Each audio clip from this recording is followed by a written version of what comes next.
আলহামদুলিল্লাহ রাব্বিল আলামিন ওয়াসসালাতু ওয়াসসালামু আলা আশরাফিল আমবিয়া ওয়াল মুরসালিন নবিয়িনা মুহাম্মাদ ওয়া আলা আলিহি ওয়া সাহবিহি আজমাইন।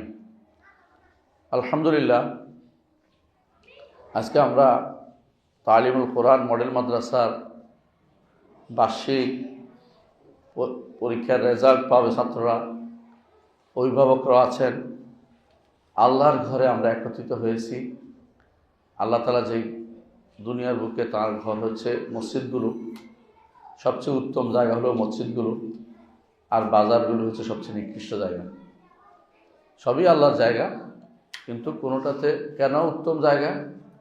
ফি বুয়ুতিন আযিনাল্লাহু আন তুরফা ওয়া ইউযকারা ফিহা ইসমুহু ইউসাব্বিহু লাহু ফিহা বিল গুদুওয়ি ওয়াল আসাল রিজালুন লা তুলহিহিম তিজারাতুন ওয়ালা বাইউন আন যিকরিল্লাহ। আল্লাহর এই ঘরগুলি এমন যেগুলোতে মূল উদ্দেশ্য হচ্ছে আল্লাহর নাম বুলন্দ হওয়া, আল্লাহর নাম উঁচু করা। এখানে আল্লাহর নাম বড় করা হয় কেমনে? আজানের মাধ্যমে, তাকবীরের মাধ্যমে, শাহাদাতাইনের মাধ্যমে আল্লাহর কথা বলা হয়। সালাত যখন পড়া হয় আল্লাহর কথা উঁচু করা হয়, এবং যখন সালাত শেষে আবার তাকবীর দেওয়া হয়, সুবহানাল্লাহ পড়া হয়, আল্লাহু আকবার পড়া হয়, এবং তাহমিদ করা হয়, আলহামদুলিল্লাহ, আল্লাহর নাম, সব কিছু আল্লাহর। কিন্তু খেয়াল করেছেন, এই ঘরগুলি মূল উদ্দেশ্য হচ্ছে আল্লাহর নাম যেন এগুলোতে স্মরণ করা হয় বেশি বেশি।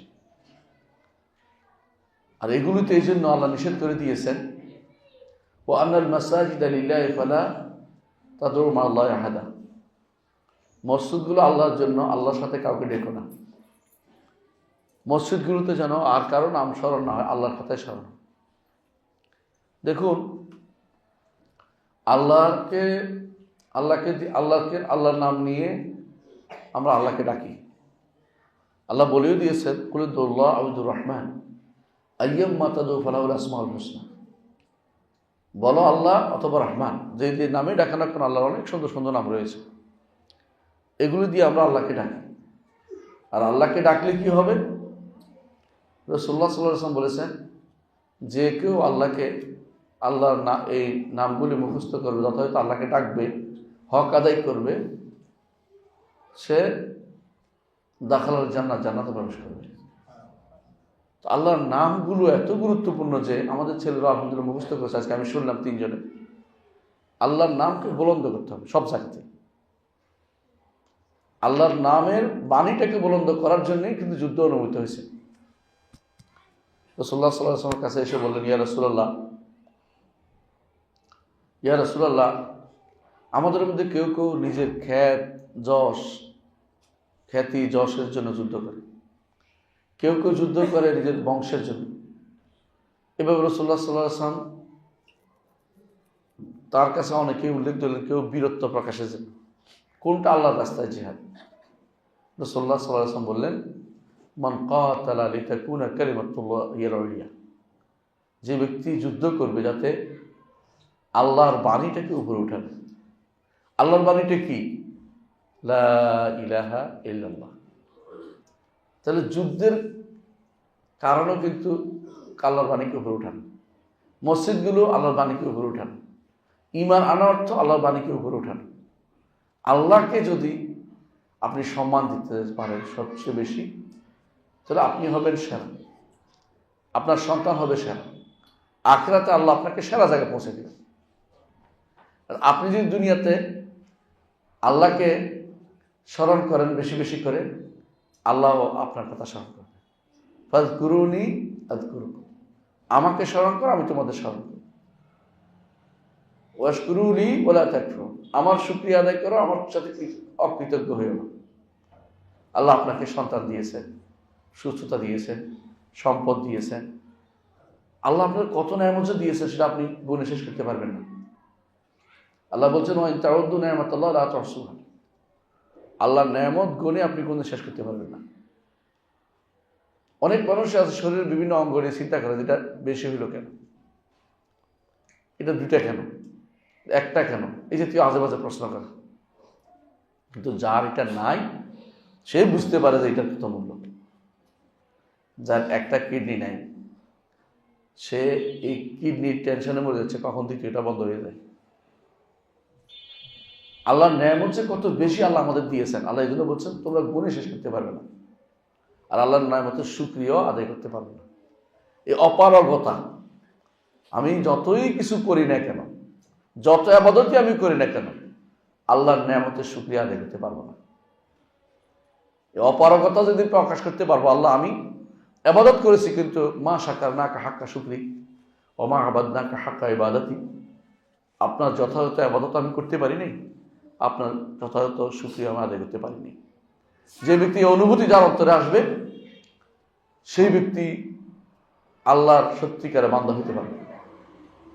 রাসূলুল্লাহ সাল্লাল্লাহু আলাইহি ওয়াসাল্লাম, আল্লাহ তার সমস্ত গুনাহ ক্ষমা করে দিয়েছেন, আগের পরে গুনাহ নাই তার, একদম পবিত্র মানুষ।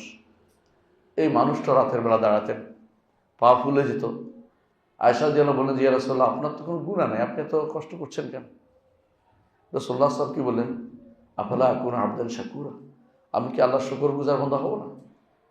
আল্লাহ আমরা যত ইবাদত করি না কেন, আল্লাহর শুকরিয়ার জন্য করি, আল্লাহর শুকরিয়া আদায় করার জন্য। যদি আমরা ইবাদত পুরোপুরি করে শেষ করেও ফেলি, তবু শুকরিয়ার কিছু আদায় হবে না। আপনারা জানেন যে দাউদ আলাইহিস সালাতু ওয়াস সালামকে আল্লাহ তাআলা বলেছেন, আমালু আলা দাউদ শুকরা ওয়া কালিলুম মিন ইবাদিয়াশ শাকুর। দাউদের পরিবার আমার শুকরিয়া আদায় করো, আমার বান্দাদের মধ্যে খুব কমই শুকরিয়া আদায় করে। তখন তিনি বলছিলেন একটা কথা, ইয়া রব কাইফা নাশকুরুকা ওয়া শুকরু মিন নি'মাতিকা।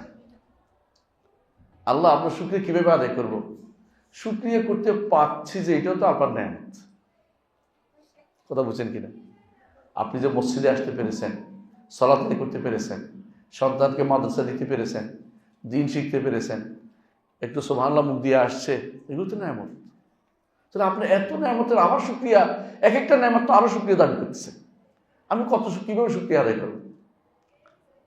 তখন আল্লাহ তাআলা বলেছেন, আল আন শাকারতানি, যেহেতু তুমি বুঝছো যে আমার শুকরিয়া আদায় তুমি শেষ করতে পারবে না কোনোদিন, এখন তুমি সত্যি সত্যি আমার শুকরিয়া আদায় করতে পেরেছো। তুমি যখন বুঝবে যে তুমি পারছো না, শুধু আমার উপর ন্যস্ত করে, আল্লাহ আমার কোনো ক্ষমতা নাই, কিছু করতে পারবো না, যেটুকু করছি এটুকু আমার ক্ষমতায় ছিল, বাকিটা আপনি আমাকে মাফ করে দেন।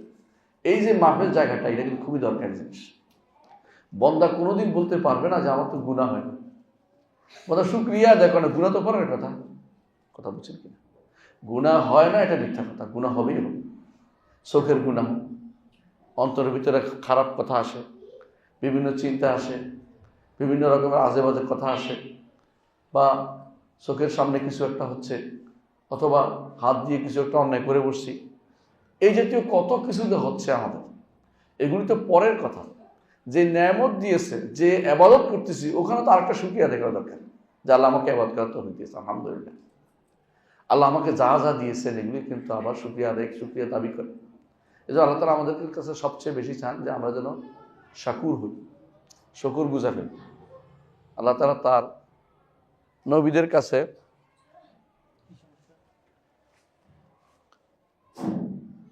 কাছে আল্লাহ তাআলা, দেখেন তো ফিউজ কেটে গেছে কিনা, শুকরিয়া আদায়ের যারা ইন্নাহু কানা আবদান শাকুরা, দেখেন আপনি আল্লাহ তাআলা নূহ আলাইহিস সালাতু ওয়াস সালাম সম্পর্কে বলেছেন যে ইন্নাহু কানা আবদান শাকুরা, তিনি তো আমার শুকরগুজার বান্দা। নূহ আলাইহিস সালাতু ওয়াস সালাম বলেছেন। এবং আল্লাহ তাআলা বান্দাদেরকে শুকরগুজার পাচ্ছেন, খুব খুশি হয়েছেন। যখন তিনি শুকরগুজার পান, তখন আল্লাহ তাআলা বান্দাকে খুশি হয়ে যান। শাকুর, সে বান্দা আমার শুকরিয়া আদায় করছে। তার একটা নামও শাকুর। কেন? শুকরগুজার বান্দাকে তিনি পুরস্কৃত করেন, এই জন্য শুকরিয়া আদায় করেন। আমরা এই সন্তানদের আজকে যারা রেজাল্ট করেছে, ভালো রেজাল্ট করেছে, পুরস্কার পেয়েছে, এটা কিন্তু আমাদের আল্লাহর নেয়ামত। কিন্তু এটা না, যে কোনো সন্তান যে পারে না, তারে আপনি পিটাইও পারাতে পারবেন না। আর যে সন্তান পারে, এর উৎসাহ দিলে আরো আগাই যাবে। উৎসাহ দিতে পারাটাও নেয়ামত। অনেকে আছে উৎসাহ দিতে পারছে না, সন্তানদেরকে উৎসাহ দিবেন, সন্তানদেরকে মজলিসে বসে যাবেন, দার্সে বসবেন। আমি শুনেছি, খুশি হয়েছি যে তাওহীদের দার্স হচ্ছে এবং সালাতুল রাসূলের দার্স হচ্ছে। আমার ছাত্ররাই দিচ্ছে। আপনারা যদি কোনো এই ডান্সগুলোকে ঘরে ঘরে করে ফেলতে পারেন, শয়তান ঢুকার রাস্তা থাকবে না, বিশ্বাস করেন। শয়তান আমাদের সবচেয়ে শেষ করে দিল বেশি। তথাকথিত আপনারা তো কুষ্টিয়ার মানুষ, সাংস্কৃতিক রাজধানী বলে আপনাদেরকে। ওই সংস্কৃতি তো আমাদের ইসলামের সংস্কৃতি না। ওই সংস্কৃতি হচ্ছে কাফেরদের সংস্কৃতি, ওই সংস্কৃতি হচ্ছে শয়তানদের সংস্কৃতি। ওই সংস্কৃতি নামে যা চলছে তো ইসলাম কোনো সমর্থন করতে পারে না, ইসলামের ভিতরে নাই এটা। এই সংস্কৃতি ইসলামে নাই। আপনার সংস্কার মানে হচ্ছে কোনো কিছু নষ্ট হয়ে গেছে এটাকে আবার প্রলেপ দেওয়া। ধরেন আপনার এই বিল্ডিংয়ের এখানে ভেঙে গেছে, সংস্কার করছেন, তাই তো? কিন্তু বিল্ডিংটাই নাই, আপনি সংস্কার করবেন কি দিয়া? বিল্ডিং থাকতে হবে তো আপনার। আমাদের ইমানের অবস্থা খারাপ, তাওহীদের অবস্থা খারাপ। আমাদের এই এলাকার মানুষ কেন বলছি, আমি আপনাদের এখানে কুষ্টিয়ার বাসিন্দা। এখন এই এলাকার মানুষের তাওহীদের অবস্থা বেশি খারাপ। অনেকেই তাওহীদই চিনছে, জানে না। এই এলাকায় প্রচুর পরিমাণে কবর আছে, প্রচুর পরিমাণে মাজার আছে। আসার সময় মাজার দেখে এসছে একটা রাস্তার পাশে। প্রচুর পরিমাণে এমন এমন কথা বলে, যেই কথা আমাকে বলতে গেলে আমি 3 দিন চিন্তা করে বলবো যেটা সত্য কিনা, আর হুট করে বলে দিচ্ছে। কেন? ও সাইজি বলছে, ও বাইজি বলছে, অমুকে বলছে। এগুলি কি আল্লাহ আল্লাহ রসুলের কথা কিনা, আল্লাহ আল্লাহ রসুলের কথার সাথে মিলে কিনা, এই চিন্তার কোনো দরকার তারা মনে করে না। এটা মূল কারণ কি জানেন? মূল কারণ হচ্ছে এলমের অভাব, জ্ঞানের অভাব, দ্বীনের জ্ঞানের অভাব। আমরা অনেক কিছু জানি, আমরা কিন্তু দ্বীনের জ্ঞান জানি না। আপনাকে আমি বলি না যে আপনি জানেন, ইতিহাস জানেন, আপনি হয়তো বায়োলজি জানেন, আপনি হয়তো ভূগোল জানেন, আপনি হয়তো ইতিহাস ওইটা জানেন, ওইটা কিন্তু অনেক কিছু আপনি জানেন। সমস্যা একটাই যে দ্বীন সম্পর্কে আপনি জানেন না। দ্বীন সম্পর্কে যদি না জানেন, আপনি আমি আসলে অজ্ঞ থেকে যাব। দ্বীনটাকে শিখতে হবে। নবী রাসূলরা দ্বীন নিয়ে আসছেন। নবী রাসূলরা বায়োলজি নিয়ে আসেন নাই, নবী রাসূলরা প্যাথোলজি নিয়ে আসেন নাই। নবীদের এই জাতীয় যতগুলি বিদ্যা আছে এখন, এগুলি সম্পর্কে আল্লাহ কি বলেছেন? ইয়ালামুনা যাহিরাম মিনাল হায়াতিদ দুনিয়া ওয়া হুম আনিল আখিরাতি হুম গাফিলুন। দুনিয়ার জীবনের প্রকাশ্য রূপ তারা ভালোই জানে, আখিরাত সম্পর্কে তারা গাফেল। আখিরাতের বিদ্যা সম্পর্কে গাফেল। যেই বিদ্যা আপনাকে জান্নাত দিবে, যেই বিদ্যা আপনাকে কবর আযাব থেকে মুক্তি দিবে, যেই বিদ্যা আপনাকে হাসরের মাঠে আরশের নিচে ছায়া দিবে, যেই বিদ্যা আপনাকে বিনা হিসেবে জান্নাত দিবে, যেই বিদ্যা আপনার ওজনের পাল্লা ভারী করে দিবে, যে বিদ্যার কারণে ফুলসিরাত পার হয়ে যাবেন আপনি, ওই বিদ্যা আমাদের মধ্যে নাই। ওই বিদ্যাটা দরকার, যে বিদ্যা আমার একাল ওকাল উভয় দরকার আছে। একালও দরকার, ওকালও দরকার। আর যেই বিদ্যা আমি এখানে রেখে চলে যেতে হবে, ওই বিদ্যার প্রতি আমার এত আগ্রহ কেন? এখানে রেখে চলে যেতে হবে না? আপনি আমি শত চেষ্টা করলো যা যা আবিষ্কার করছেন একটাও কবরে যাবে না। কিন্তু আপনি আমি যদি কোনো 2 রাকাত সালাত বেশি পড়ি, কবরে যাব, কবরে যাব। রাসূলুল্লাহ সাল্লাল্লাহু আলাইহি ওয়াসাল্লাম হাদিসটি মনে আছে আপনাদের? যখন কবরে যাবে তখন তাকে আঘাত করতে আসবে গুনাহগার বান্দাকে, তার মাথার পাশ দিয়ে দাঁড়াবে সালাত, পাশে দাঁড়িয়ে যাবে যাকাত, পায়ের পাশে দাঁড়িয়ে যাবে সাদাকা। যেখান দিয়ে মারতে আসে বলে আমার দিক দিয়ে না, এ বলে আমার দিক দিয়ে না, আমারও দিক দিয়ে না। বিশ্বাস করেন তো রাসূলের কথা? আমরা যা বলি ইমান আনতে হবে, হাদিসে বলি আমার লাইস্ত হুনাকুম, মানে আমার দিক দিয়ে না, আমার দিক দিয়ে না, তুমি অন্য কথা যাও। কাউ ইমানদার বেঁচে যাবে এই আমলগুলির কারণে। আমলগুলি তার জন্য সেখানে কি হবে? ঢাল হবে, ছায়া হবে, আলো হবে তার জন্য, সাথী আর কেউ হবে না। রাসূলুল্লাহ সাল্লাল্লাহু আলাইহি ওয়াসাল্লাম বলেছেন, একজন যখন মারা যায় তার সাথে 3টা জিনিস যায়। একটা কি? আত্মীয় স্বজন যায় কবর দেওয়ার জন্য, সম্পদ যায়। সম্পদ কি? খাটিয়া করে নিছে, এটা করে নিছে, তারপর খাটিয়া চলে আসে, মানুষও চলে আসে, সাথে একটা থেকে যায়, গেল কি? আমল। দুনিয়াতে কি করেছেন আপনি, রায় বাহাদুর, খান বাহাদুর, এগুলি কিন্তু খবরে জিজ্ঞাসা করবেন।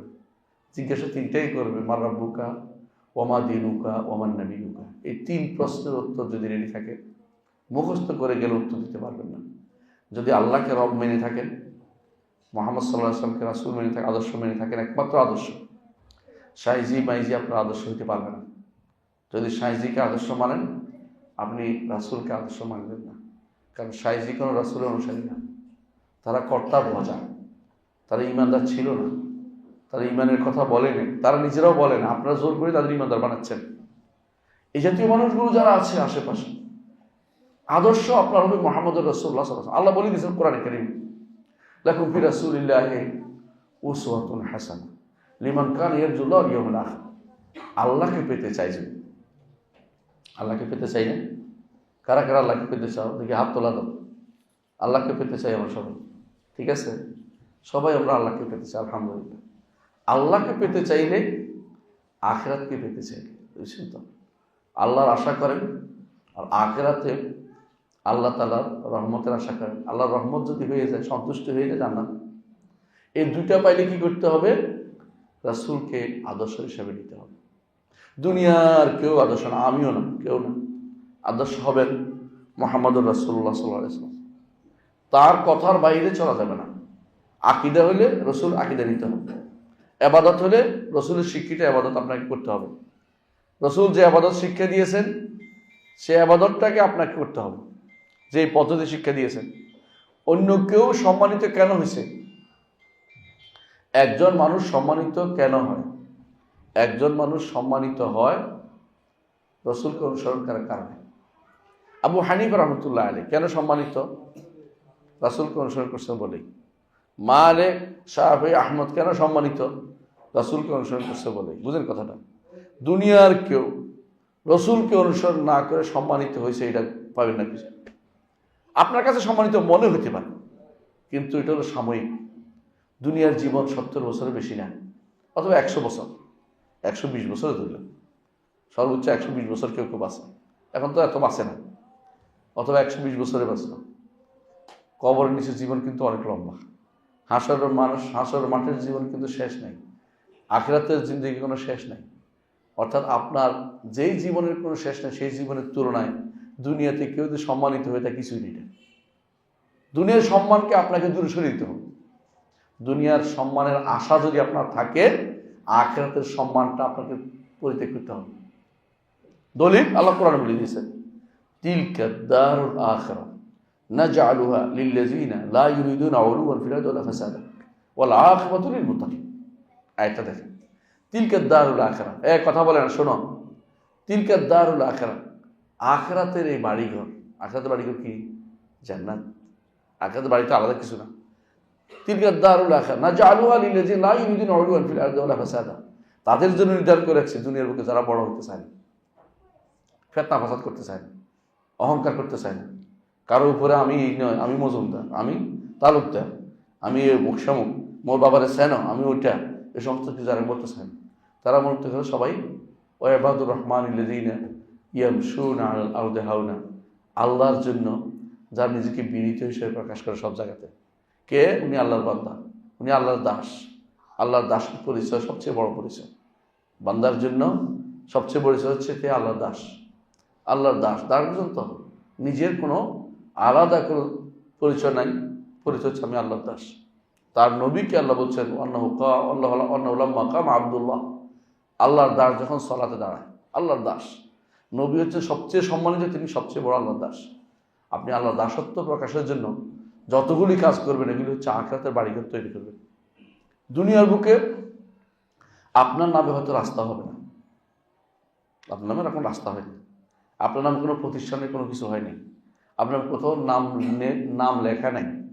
আপনি হয়তো মনে মনে করতেছেন, এত কিছু করলাম, একটু নামটাও লেখলো না, এত কিছু করলাম, এটার জন্য আমার কথা কিছু বললোই না, আমি যে এত কিছু করি। কিন্তু আপনি কি জানেন, না বললেই ভালো, না বললেই জমাটা রয়ে গেল। অন্তরের ভিতরে একটা ইল মোটিভ আছে, একটা দুর্বল জায়গা আছে। এটা হলো কি? আত্মপ্রশংসা। কেউ প্রশংসা করলে মনে আমার পাম দিস না, পামটা কিন্তু খাইতে ভালোই লাগে অনেক কাছে, কিন্তু আসলে কিন্তু পাম এটা, তুমি এটা করছো, এটা করছো, এটা করছো। যে আল্লাহকে ভয় করে সেটা সহ্য করতে পারে না। আমি দেখেছি আমার ওস্তাদজি, যাকে একদিন একজনের পরিচয় করে দেওয়া বলতেছিল যে আমাদের সাথে আছেন আল্লামা শেখ আব্দুল্লাহ গুনাইমান। তিনি বললেন যে না, আমি আল্লামা না, শেখ না, এ ভুল বলছে, তুমি দায়িত্ব নিবা, আখিরাতে তুমি দায়িত্ব নিবা।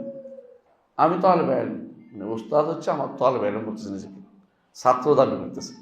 এগুলো একটাও মানতে রাজি নেই। আর আমাদের যদি কোনো কেউ আলোচনা শুরু হয়ে যেত, কি করে জানেন?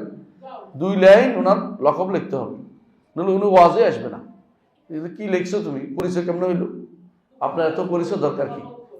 রাসূলুল্লাহ সাল্লাল্লাহু আলাইহি ওয়াসাল্লাম বলেছেন যে দুনিয়ার বুকে অনেক অনেক মানুষ আছে যাদেরকে কেউ বাড়িতে জায়গা দেয় না, কথা বলে করে না। আল্লাহর কাছে যদি কোনো তার শপথ করে কোনো কথা বলে, আল্লাহ এটা পূরণ করে দেয়। কারণ আল্লাহ তাআলা জানে তার অন্তরের খবর, তার কথা আল্লাহ তাআলা কবুল করে ফেলে। কিন্তু হয়তো তাকে দুনিয়ার কেউ জানেও না, চিনেও না। আর যাদেরকে আপনার জেনে জানেন বুঝেন, বিশাল বিশাল সম্মান দিয়ে থাকেন, আল্লাহর কাছে হয়তো তারা মাজহুল, অজানা। কারণ তারা তো অনেক কিছু হারিয়ে ফেলেছে, তার দুনিয়ার বুকে চেয়ে বসেছে। আবু হুরায়রা রাদিয়াল্লাহু আনহু পরবর্তী জিন্দেগিতে যখন তিনি একখান আমির হলেন, প্রশাসক হলেন একটা এলাকার, তখন তিনি শুধু কাঁদতেন। কেন কাঁদেন? তার সাথে আপনি কাঁদেন কেন?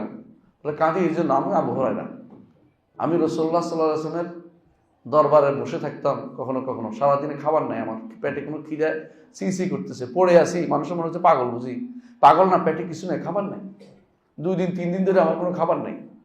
যাই রাসূলুল্লাহ সাল্লাল্লাহু আলাইহি ওয়াসাল্লামকে সালাম দিতাম, কেন রসুল কি কোনো খাবার আছে কিনা, মানে পেটে আশেপাশে কোনো কিছু আছে কিনা। রসুল বুঝলেও কিছু করতে পারতেন না। আবু বকরকে সালাম দিছি, মাসলা জিজ্ঞাসা করছি, আবু বকর উত্তর দিছে, কিন্তু বুঝে নাই যে আমার পেটের খাবারের কথা জিজ্ঞেস করছে। ওমরকে যাই বলছি, ওমরও বুঝে নাই। ওমর বলছে যাও, আমি পরে জবাব দেব।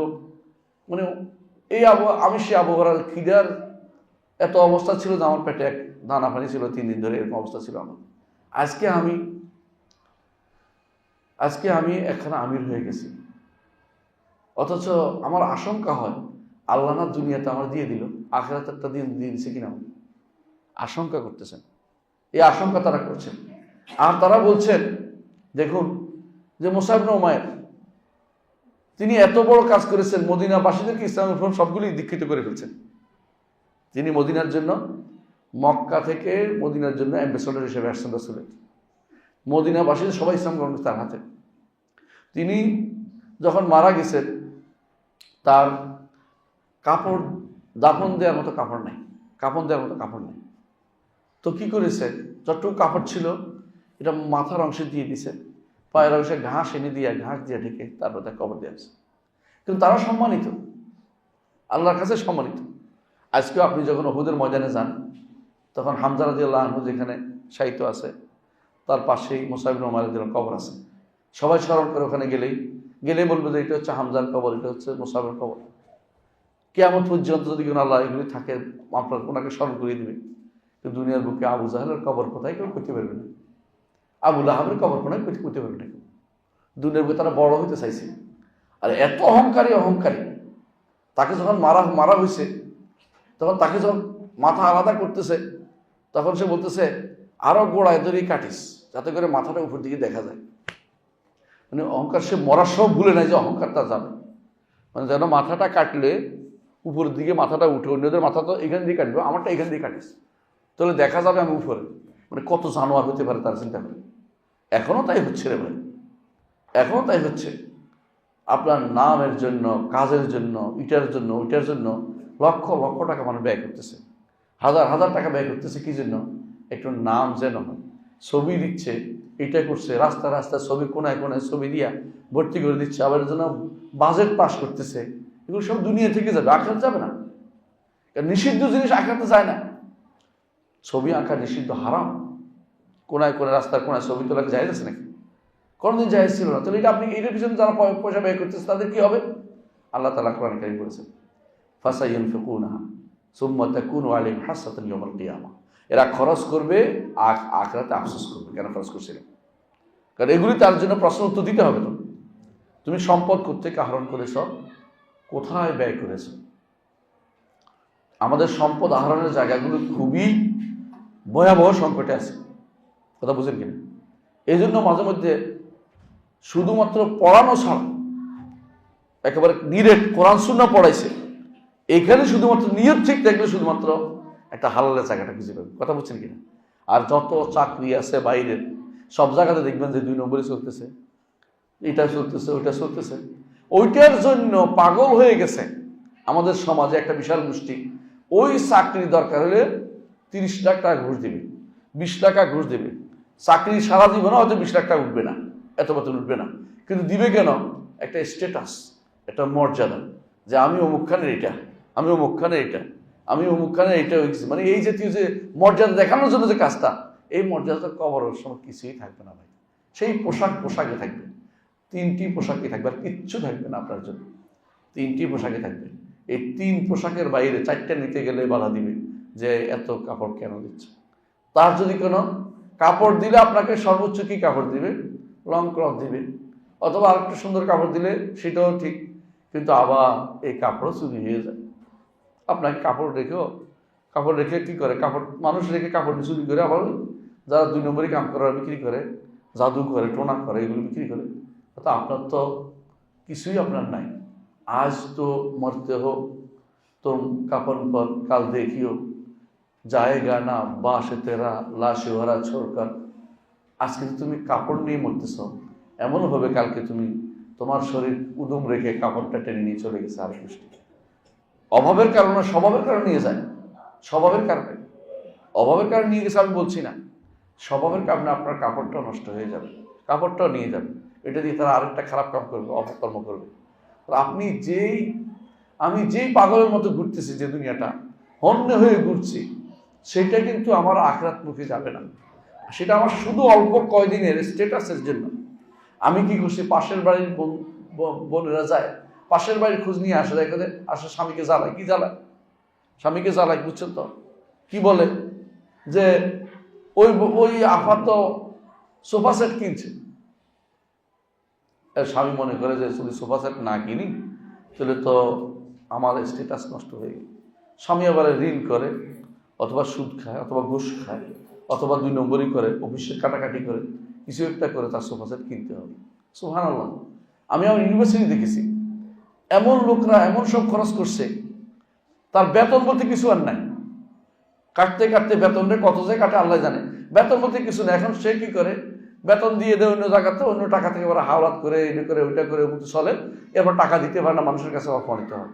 কারণ তার বউ তাকে বাধ্য করছে, এটা কিনতে হবে, ওইটা কিনতে হবে, একটা সোফার না চলে নাকি, এটা ওইটা। এইটা কিন্তু আমাদের স্ট্যাটাস, এই স্ট্যাটাস আমাদেরকে ডুবাবে। খুব খারাপ জিনিসটা। আপনাকে মনে রাখতে হবে যে আমি যতটুকু পারি ওটুকুর মধ্যে আমার এই ক্ষমতা আছে। স্ত্রীর সাথে আপনি সরাসরি সত্য কথা বলেন যে আমার এই ক্ষমতা আছে, এর বেশি নেওয়া যাবে না, এই দায়িত্ব আমি নিতে পারবো না, তুমি কবরের দায়িত্ব নিলে তুমি শুরু করো, আমি কবরের দায়িত্ব নিতে পারবো না। ঋণ করে মরে যাওয়া কত ভয়াবহ জিনিস আপনি জানেন। ঋণ করে মরে গেলে কি হয়, শরীরে আগুন নিবে না ততক্ষণ ঋণ পরিশোধ না হয়। আপনি তো মরে গেছেন, সন্তানকে বিপদে ফেলি, স্ত্রীকে বিপদে ফেলি, ঋণদাতা কিন্তু ছাড়ে নাই, অনেক বিপদ নিয়ে আসছেন আপনি। সরকারি ঋণ আরো ভয়াবহ। মানুষের ঋণ তো বুঝেন দিতে পারবে কেউ, সরকারি টাকা যে চুরি করেছেন এটা তো ভয়াবহ। রাসূলুল্লাহ সাল্লাল্লাহু আলাইহি ওয়াসাল্লাম বলেছেন, আল্লাহ তাআলা যে ব্যক্তি সরকারি সম্পত্তি আত্মসাৎ করে তার থেকে কোনো সদকা কবুল করেন না। কথা বলছেন কিনা? আপনি যারা, আপনাদের মধ্যে অনেকেই শুনেছেন আপনারা যে কেউ কেউ দেশের বাইরে 120টা বাড়ি গেছে। 120টা বাড়ি কি করবে সে কি শুইবে, কি করবে এটার মধ্যে? মানে লোভ, লোভ, মানুষের লোভ, লালসা, কোনো দরকার নাই, তবু নিয়েছে কেন, সুযোগ পাইছি।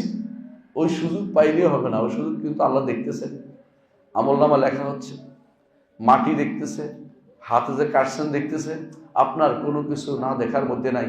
আল্লাহ প্রত্যেকটা জিনিস, ইন্না রাব্বাকা লাবিল মিরসাদ, আল্লাহ সব কিছু দেখতেছে। সুতরাং আপনার আমার সবচেয়ে বড় দরকার হচ্ছে আল্লাহ সম্পর্কে জ্ঞান নেওয়া। এটা যদি ঠিক থাকতো, আপনি আল্লাহকে ভয় করতেন, হারামের দিকে যাইতেন না, সন্তানকে হারাম খাওয়াইতেন না, সন্তানকে হারাম পড়াইতেন না, সন্তানকে হারামের দিকে তৈরি করতেন না। আপনি বলতেন যে আল্লাহকে ভয় করো। ছোটকাল থেকে সন্তানকে সালাতা দেখে বানাতেন, ছোটকাল থেকে সন্তানকে রসূলকে ভালোবাসা বানাতেন, আদর্শ ঠিক করে দিতেন, এরা আদর্শ না, এরা আদর্শ না, হারাম খোর যেগুলি যায় এগুলি আদর্শ মনে করবেন না। আপনি ওই ঘটনা জানেন কিনা? এক মহিলা সন্তানকে দুধ পান করছে, বুঝছেন তো, তখন একবারে টায়ার ফিটিং বেটা যাচ্ছে, মহিলা বলে আল্লাহ আমার সন্তানটা এই বেটার মতো করো। সন্তান বলে উঠছে, আল্লাহ আমাকে ওর মতো করেন না, তুমি এত যতই মনে করতেছ এটা ভালো মানুষ না, এত বেশি দুনিয়াতে ফিটফাট বাবু, সে ভালো মানুষ না, সে শয়তান, তার মতো আল্লাহ আমাকে করেন না। এরপর দেখছে এক বেটা যাচ্ছে সাধারণ পোশাকে, মহিলা বললো যে আল্লাহ এর মতো করেন না, সন্তান বলছে আল্লাহ আমাকে ওর মতো করেন, কারণ সে দিন দেন, শরিয়া মেনে চলে। এটা তো হাদিস, আপনার যে বাচ্চা কথা বলেছে এটা একটা, যে 3 বাচ্চা কথা বলছে, এর মধ্যে একটা তারা বাচ্চা অবস্থায় কথা বলছে, সেই হাদিস দ্বারা প্রমাণিত। এর অর্থ হচ্ছে যে আপনি যাদেরকে মডেল মনে করতেছেন, আদর্শ মনে করতেছেন, অনেকেই তাই করতেছে। কি বলতেছে? কোনো মেন্টর, অমুকে অ্যাক্টর, অমুকে ব্যাক্টর, কত কিছু বেরোচ্ছে এখন। এই অ্যাক্টরগুলি আউযুবিল্লাহ, এই যে নায়ক নায়িকা, এগুলি নায়ক নায়িকা, এগুলি হচ্ছে ব্যবসা, মহিলা পুরুষ ব্যবসা, মহিলা ব্যবসা, আর কিছু না। এগুলি আমাকে কার নাম ধরে বলিনি।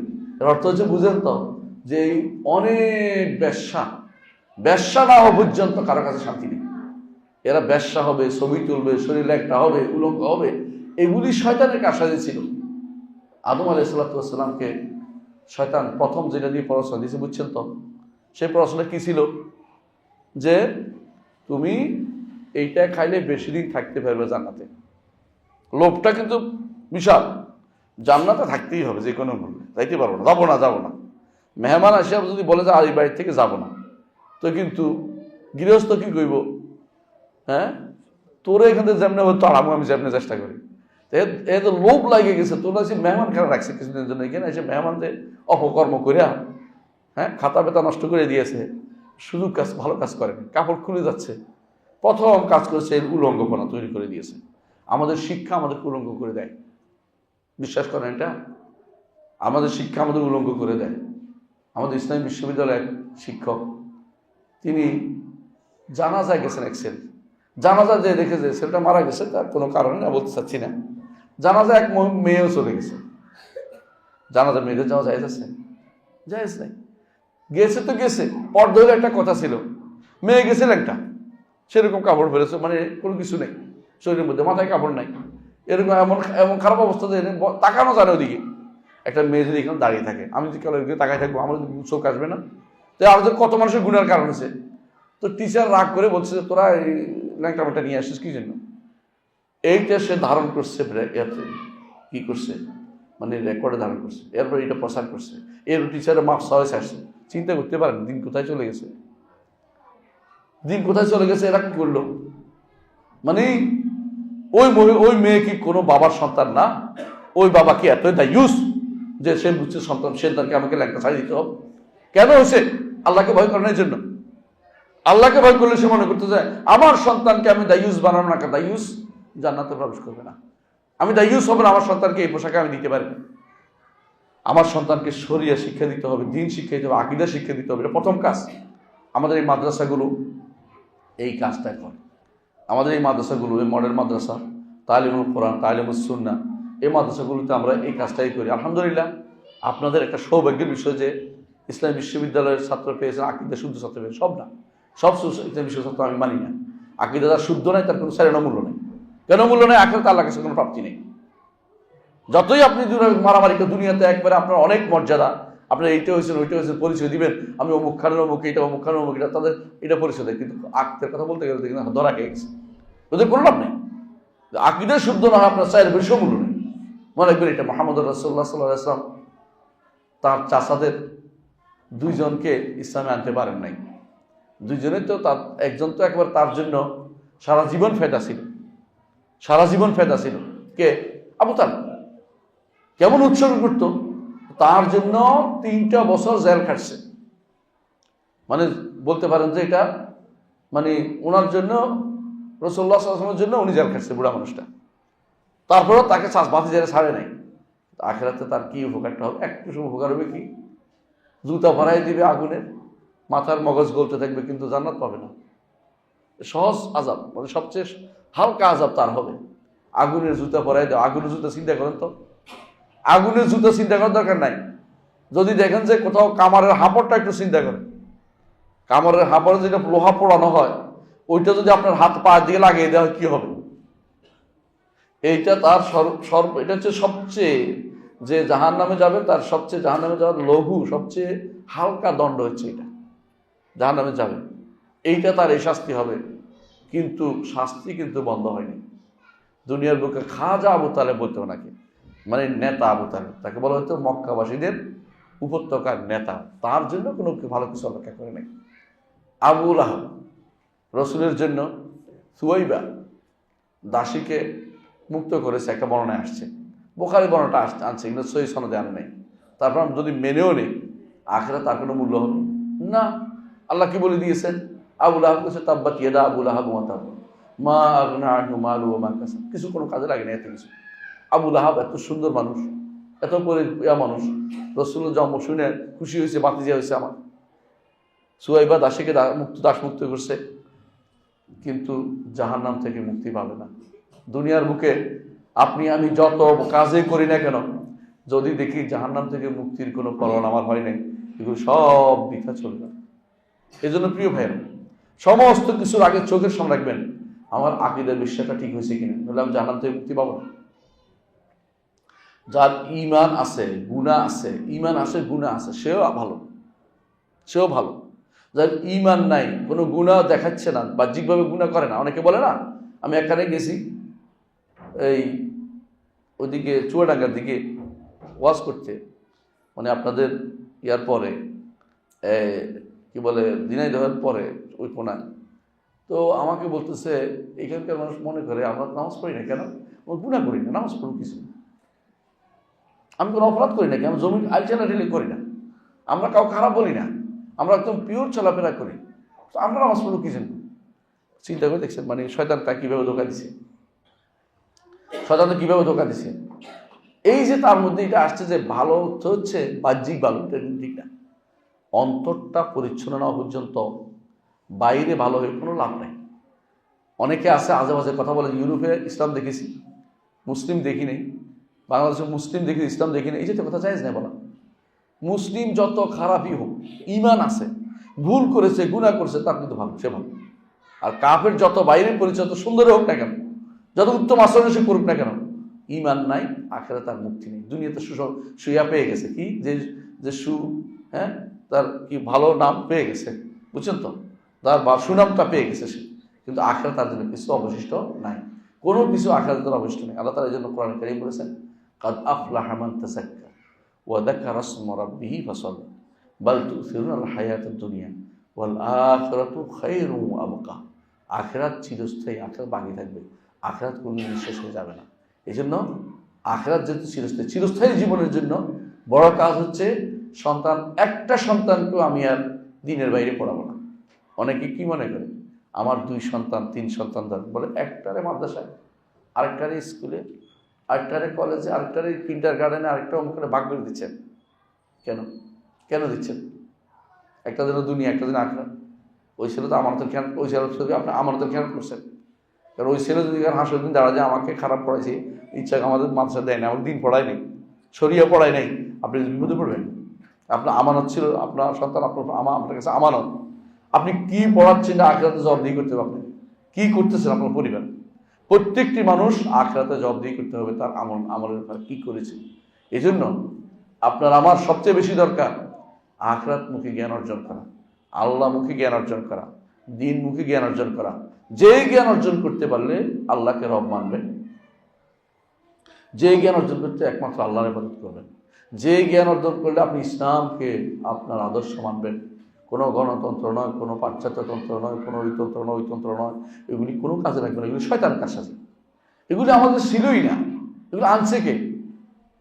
এগুলি আনছে উপরের বাজারে নিয়ে আসছে, আইনা আমাদেরকে কিছু লোক তৈরি করে দিয়েছে, এগুলির পক্ষে কথা কইবে সারাদিন, এগুলি বিরোধিতা করলে এখন বিভিন্ন রকমের খারাপ কথা বলবে। আর আজ থেকে 1200 বছর আগে, কি আজ থেকে 200-300 বছর আগে ধরলাম, অথবা 400 বছর আগে বা 300 বছর আগে কি এই সমস্ত তন্ত্রের কোনো অস্তিত্ব ছিল না? তখন কি ইসলাম চলে নাই? ইসলাম চলেছে, ইসলাম আদর্শ ছিল, সারা দুনিয়ার মাস তখনও ইসলাম আদর্শ ছিল। আর এখন নতুন নতুন তন্ত্র মন্ত্র পদ্ধতি এটা ওইটা নিয়ে আসতেছে, এগুলি সবই হচ্ছে ওদের শিখানো। ওরা আমাদেরকে দাস বানিয়ে গেছে, মানসিক দাসও বানিয়ে গেছে। ওরা আমরা আল্লাহর দাস না হয়ে এখন আব্রাহাম লিঙ্কনের দাস হয়ে যাচ্ছে, ওই লেনিনের দাস হচ্ছে, কেউ স্টালিনের দাস হচ্ছে, কেউ মার্শালের দাস হচ্ছে। আল্লাহ রসুলের অনুসারী হতে পারতেছে না। মোহাম্মদ রাসূলুল্লাহ সাল্লাল্লাহু আলাইহি ওয়াসাল্লামকে ওই বিদ্যা শিখতে হবে যে বিদ্যার মাধ্যমে মোহাম্মদ রাসূলুল্লাহ সাল্লাল্লাহু আলাইহি ওয়াসাল্লামকে আমার জীবনের আদর্শ হিসেবে নেওয়া হয়। ইসলামকে ছাড়া অন্য কিছু চিন্তা করবেন না। ইসলামের নিয়ে আপনি দাঁড়াবেন, ইসলাম নিয়ে শুইবেন, ইসলাম নিয়ে ঘুমাবেন, ইসলাম নিয়ে ঘুম থেকে উঠবেন। ইমানদার এর বাইরে চিন্তাও করতে পারবে না যে ইসলামের বাইরে আমি যাব, এটা কোনো চিন্তাও করবেন না। ইসলাম আপনার জীবনের সর্বক্ষেত্রে কাজে লাগাতে হবে, কারণ ইসলাম পরিপূর্ণ। আল-ইয়াওমা আকমালতু লাকুম দীনাকুম ওয়া আতমামতু আলাইকুম নি'মাতি ওয়া রাদিতু লাকুম ইসলামা দীনা। ঈমানদার এর বাইরে চিন্তা করার তার কোনো অপশন নাই। বাইরে চিন্তা করার অর্থ হচ্ছে তাকে শয়তান ধোঁকা দিচ্ছে। তো আজকে আসি আমরা, এই সন্তানগুলো আমাদের হাতে আমানত। আল্লাহর কাছে দোয়া করি আল্লাহ কবুল করুন। এই আল্লাহর কাছে দোয়া করে আল্লাহ কবুল করুন আমাদের সন্তানগুলিকে। এবং আমি আশা করি যে এদের মাধ্যমে ইনশাআল্লাহ আল্লাহ তাআলা কাউকে ইবনে তাইমিয়ার মতো জ্ঞানী তৈরি করবে, শেখ বিন বাজের মতো আলেম তৈরি করবে, শেখুল আলবানীর মতো মুহাদ্দিস তৈরি করবে, শেখ মোহাম্মদ সালেহ হোসাইনের মতো ফকিহ তৈরি করবে, এবং এদের দ্বারা এই এলাকা আলোকিত হবে। আপনি আপনার ছেলেকে নিয়ে কোনোদিন হতাশায় ভুগবেন না, কারণ আপনার ছেলে যদি কোনো কিছুই পারে নাই, কোরআন পড়তে পারছে, আপনার ছেলে সুন্দর করে সালাতটা পড়তে পারছে, আকীদাটা শুদ্ধ করতে পারছে, বিশ্বাস করুন আপনি সেরা, আপনার ছেলে সেরা। আর আপনার ছেলে যদি কোনো পাস না করুক, ডিগ্রি না পাক, কিন্তু এটা করতে পারছে, এটা সেরা। কিছু না করুক, ঘরে পাইলেও আপনি লাভবান হবেন। কেন? আমি একটা আখিরাতের সম্পদ পাইতেছি। সে কি করছে? জায়গায় জায়গায় পড়াতে যাবে, কিছু না সূরা ফাতিহা শিক্ষা দিবে। সূরা ফাতিহা পড়লেও যত মানুষ সূরা ফাতিহা পড়বে তত মানুষ এর দ্বারা উপকৃত হচ্ছে, এবং এ সবাই সওয়াব পাবে, আপনিও সওয়াব পাবেন, কারণ আপনি একে লালন পালন করছেন। এই জন্য কোনো কিছু কমতি নেই এখানে। অন্যগুলিতে দুনিয়ার জ্ঞানের সমস্যা হচ্ছে একটাই, দুনিয়ার জ্ঞান যতই শিখেন দুনিয়াতেই রেখে যেতে হয়, আখিরাতে কিছু যোগ হয় না। আখিরাতে কোনো যোগ হয় না। ভালো করলে শুধু ওই ভালোটাই যাবে, অন্য কিছু যোগ হচ্ছে না। এজন্য আসুন আমরা দিনকে বোঝার চেষ্টা করি, দিনকে পড়ার চেষ্টা করি, দিনকে ধারণ করার চেষ্টা করি, এবং দিনের কথাই বলবো যেখানে যাই। কে কি করলো কারোর সাথে প্রতিযোগিতায় লিপ্ত হবো না। দুনিয়ার প্রতিযোগিতায় লিপ্ত হয়ে আমরা ক্ষতিগ্রস্ত হয়েছি। দুনিয়ার প্রতিযোগিতায় লিপ্ত না হয়ে আখিরাতমুখী প্রতিযোগিতায় লিপ্ত হই। আল্লাহ আমাদের বোঝার তৌফিক দান করুন। সুবহানাকাল্লাহি ওয়া বিহামদিকা আশহাদু আল্লা ইলাহা ইল্লা আনতা আস্তাগফিরুকা ওয়া আতুবু ইলাইক।